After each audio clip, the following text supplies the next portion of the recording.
Eto matindi mga kababayan. Dito pa sa isang topic na nakita natin na kung saan mga kababayan, eto daw pong si Kati Binag. Alam kong alam nyo, alam kong kilala ninyo mga kababayan kung sino itong si Kati Binag. Ito, natalakay na natin to last year mga kababayan, nung unang beses na lumabas po ito. At nung kasagsaga ng pag-aakusa dun sa kay PBBM, dun sa issue ng Polboronic video. 'Di ba? Isa siya mga kababayan sa lumabas, ito, yan, yung nasa screen natin. Etong bidyong ito, kinikredit natin to kay Ballpoint Man. Pero yung kukuhanin lang dito, natin dito, etong post mga kababayan, nitong si Kati Binag na kung saan ipinapahana po nitong si Kati Binag yung isa sa mga kasamahan natin na PBBM vlogger or yung vlogger mga kababayan na sumusuporta kay PBBM.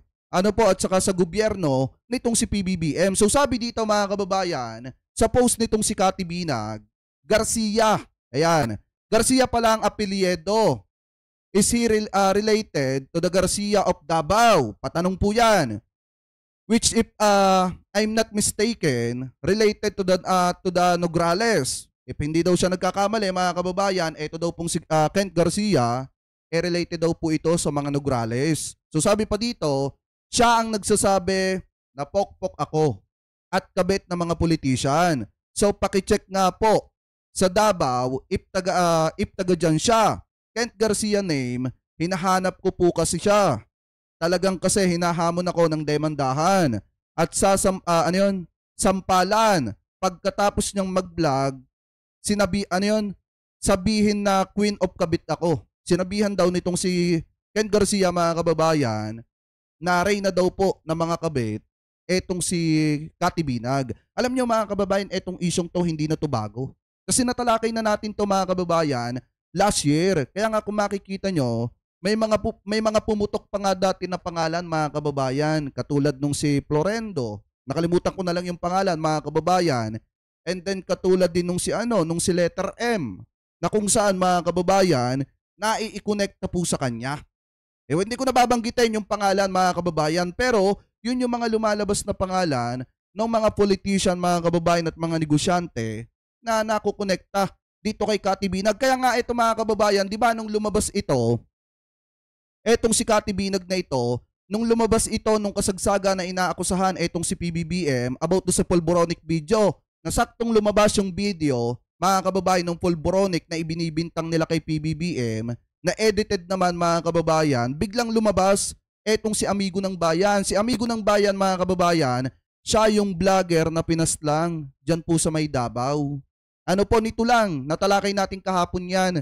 Mga kababayan, ngayon, nung lumabas etong si Amigo ng Bayan at sinoplak etong si Kati Binag, biglang humupa yung pagbato nila ng Polboronic video mga kababayan kay PBBM. Tapos ang pinakamasakla pa dyan mga kababayan, sakto na lumabas etong post ni Kati Binag na ito na ipinapahanap niya sa Davao City mga kababayan, etong isa sa mga vlogger na sumusuporta kay PBBM after mamatay, mga kababayan, etong si Amigo ng Bayan. Eto nga yung nakakapagtaka dito mga kababayan. After mawala etong si Amigo ng Bayan, nag-post naman siya na ipinapahanap niya etong isa sa mga vlogger na nag-expose sa kanya kung ano siya mga kababayan. Di umano. So ngayon, ang mahirap kasi mga kababayan sa mga to, pagka pinapatulan yung fake news nila at itinatama sila, nagagalit sila. At minsan nga mga kababayan, sa totoo lang, yung galit nila, hindi nila namamalayan nakakapagbanta na sila ng buhay ng mga vlogger. Wala namang ginagawa yung mga vlogger sa kanila kung hindi itinatama lang naman yung mga mali po na sinasabi nila at ipinapakalat nila sa publiko. Kasi sa totoo lang mga kababayan, ito yung lagi kong sinasabi. Lagi nilang pinupunteriya ang gobyerno ni PBBM. Hindi ba nila alam na kapag bumagsak ang gobyerno ni PBBM, lahat ng mamamayang Pilipino damay-damay?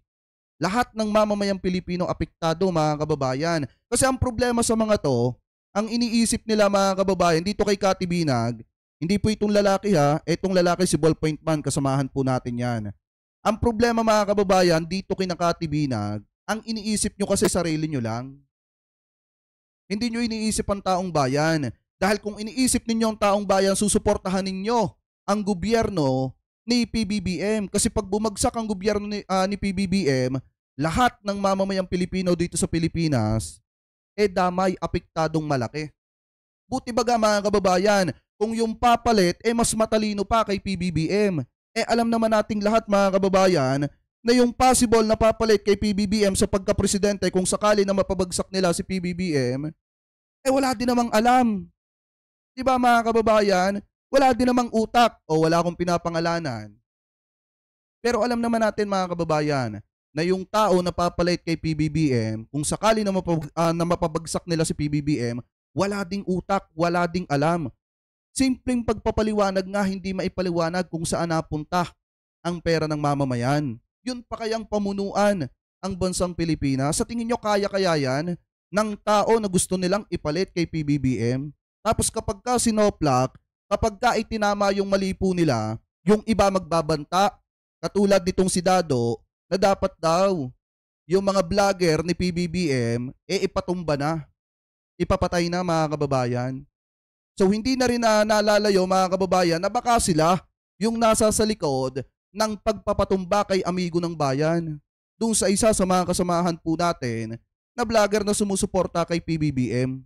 Kasi mga kababayan, alam nyo sa totoo lang, habang ginagawan ko ng reaction video kagabi, yung video nitong si amigo ng bayan, hindi ko maiwasan na pag-isipan sila mga kababayan. Kasi biruin nyo sa ginagawa nilang ito, talagang lalo na sa Davao pa nangyari, yung pagtumba dun sa isang vlogger na sumusuporta kay PBBM, hindi talaga may iwasan na hindi pagbintangan or hindi paghinalaan yung mga tao na may motibo nun para ipatumba yung vlogger na sumusuporta kay PBBM. Kaya nga mga kababayan na etong post na ito ni Kati Binag, etong usaping ito, matagal na to mga kababayan.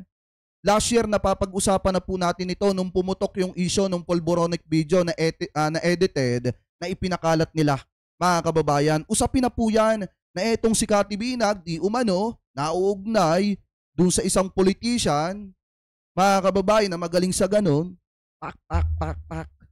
na magaling sa ganon mga kababayan, tapos nauugnay din siya dun kay Florendo. Di umano mga kababayan. Kaya nga kung makikita nyo, etong si Kati Binag, di ba sabi doon sa politiko, eto daw ay nakakasulasok. Yun yung sabi, wait lang. Hanapin ko para sa inyo. Ayan Kaya nga sabi dito mga kababayan, ayan, eto daw si Kati Binag is nakakasulasok na. Kasi nga pangit nga daw, di umano ayon dito sa politiko mga kababayan, pangit nga daw ang ugali. Kaya nga yan sabi dito, nakakasulasok. Yan yung sabi nitong si Paula Alvarez. It's Florendo lover. Yon si Florendo. Florendo lover for creating Rackus ata yon o Crackrus mga kababayan. Pakitama na lamang po ako kung ako po ay mali. So yung sinasabi dito na lover nitong si Florendo, yan yung si Kati Binag mga kababayan. Kasi nga etong si Kati Binag mga kababayan di umano ay may pagkapalingkera. Kaya nga mga kababayan, malimit siyang masabihan na nakakasulasok. So ngayon, kung titingnan nyo, pinapahana po nitong si Kati Binag, etong isa sa mga kasamahan natin na sumusuporta at nagbablog. At nagtatanggol dito kay PBBM. Hindi natin alam mga kababayan kung ano yung motibo kung bakit niya pinapahanap. Pero ang sabi niya dito, naghamon daw etong si Kent Garcia ng dimandahan at saka daw po sampalan. Yan yung sabi dito mga kababayan. Tapos sinabihan pa daw siya na Queen of Kabit. Tapos tinatanong pa ni Kati Binag kung etong si Ken Garcia ay taga Davao mga kababayan. Bakit? Pag taga Davao ba yan, ipapatumba mo? Hindi, ako nagtatanong lang naman mga kababayan. Kala ko ba napakaligtas ng lugar ng Davao? Pero bakit ang laging sinasabi nitong mga taong ito na nagtatanggol kay Digong na kung taga Davao yan, bakit dahil para mas madali para sa inyo ang tirisin yung mga tao na sumusuporta sa gobyerno? Bakit mas madali bang gawin sa inyo yung mga gusto nyong gawin pag nasa Davao City yung tao? Alam nyo, sa totoo lang mga kababayan, nakakatakot ng pumunta sa Davao. Kasi dyan namatay dyan binawian ng buhay yung isa sa mga vlogger po na kasama po natin. Kaya kayo mga kababayan, ano po ang komento ninyo hingil po dito sa post na ito mga kababayan, ni Kati Binag na kung saan pinapahanap po niya or hinahanap po niya mga kababayan yung isa sa mga kasamahan po nating vlogger na nag-expose kung sino ba talaga siya at kung ano, di umano, yung gawain po niya.